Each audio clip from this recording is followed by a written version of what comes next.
islaantan aad u jeedaan waxay guursatay 37 nin, 36 ka mid ahna waa ay dishay. Magaceeda waxaa la yidhaahdaa Khalsoom. Khalsoom waxay ku dhalatay dalka Iiraan. Yaraanteediina waxay ku soo barbaartay dhaqan Iiraani ah oo ah gabadhu in ay tahay nin u joog, haddii ay qaan gaartana ayba tahay qof la leeyahay. Haddaba markii ay gaartay da'da 15 sano ayaa reerkeedu ku daray nin oday ah, da ahaan iyada aad ugu weyn. Ninkan odayga ah ayaa iyada ugu baahnaa daryeel joogto ah maadaama uu xanuunsnaa.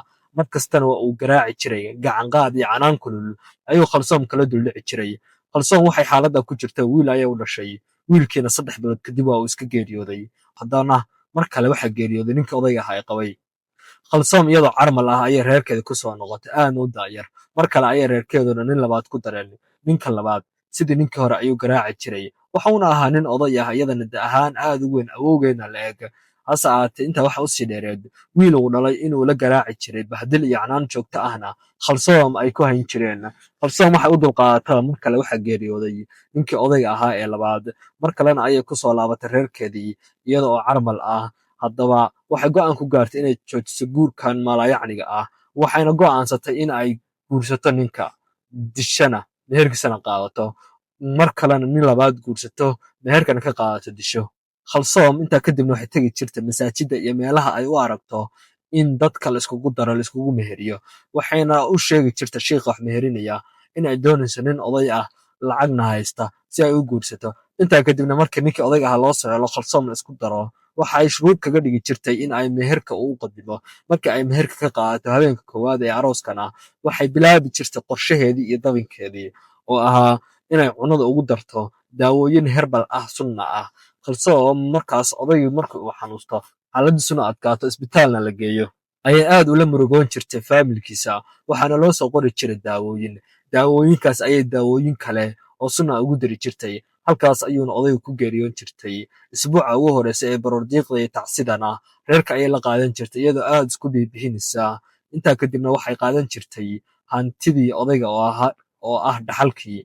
Khalsoom iyadoo haysta dhaxalkii iyo meherka ayay kasoo tegi jirtay. Gabar ay dhashayna ayay ku tirsan jirtay nambarkeeda ama bangiga akoonkeeda lacagtan si aan loogu dareemin looguna shakin. Qorshaheeda labaad ayay ku dhaqaaqi jirtay.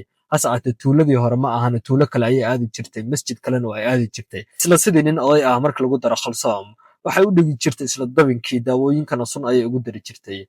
Markii uu geeriyoodo ayay dhaxalkiisa iyo meherkiisaba soo qaadan jirtay. Mararka qaar markay sheekadu ku daba dheeraato odayguna uu dhiman waayo, Khalsoom habeenkii saqda dhexe ayay barkin ku xejin jirtay. Halkaas ayayna noloshiisa odaygaas ugu soo gaabin jirtay. Waxay sidaa ku socotaba waxaa la soo gaaray sanadii 2020kii. Khalsoom marakan milyaneer ayay u dhowdahay oo waa hantiiley. Khalsoom hawshan faraha ayay ka qaaday. Mararka qaarna 2 sano ilaa 3 sano ilaa 5 sano ayay nasan jirtay. Haddaba berigii dambe ayay ku saaday oday mixnada ah oo shaki badan la yiraahdana Saqiib. Odaygan Shaqiib ah markuu Khalsoom dhaqdhaqaaqeeda u fiirsaday ayuu dareemay cunada markii ay u keentaba in uu xanuunsanayo. Haddaba wiil uu dhalay ayuu ku dacweeyey, sidaana waa loogu furay. Warkan ah odaygii Saqiib inuu ka badbaaday dil ayaa magaaladoo dhan ku faaftay. Hase ahaatee cid dacweysay oo booliiska geysana ma uusan jirin. Khalsoom way u kaadisay sanad kadibna isla qorshihii ayay ku soo laabatay. Waxayna bilowday inay nin labaad qorshahan u dhigto. Odaygan labaad ay guursatay ayay markay wax yar isqabeen waxa u bilaabmay xanuuno joogto ah. Wiil uu dhalay ayuu maalmaha ka mid ah u sheegay inuu gabadhan ka shakiyey ayna dabin waaliya u dhagiso. Haddaba odayga waa uu iska geeriyooday. Wiilkii uu dhalay ayaa arrintii baaray. Waxauna soo ogaaday naagta tani inay nin hore soo guursatay uuna kasoo badbaaday. Ninkii odayga ahaa Saqiib ayuu ku laabtay. Arrinkiina waa isla meel dhigeen. Waxayna u tageen booliiska. Booliiska ayaana Khalsoom soo qabtay. Khalsoom si dhib yar markii lasoo xiray waxay sheegtay in ay guursatay 37 nin, 36 ka mid ahna dishay.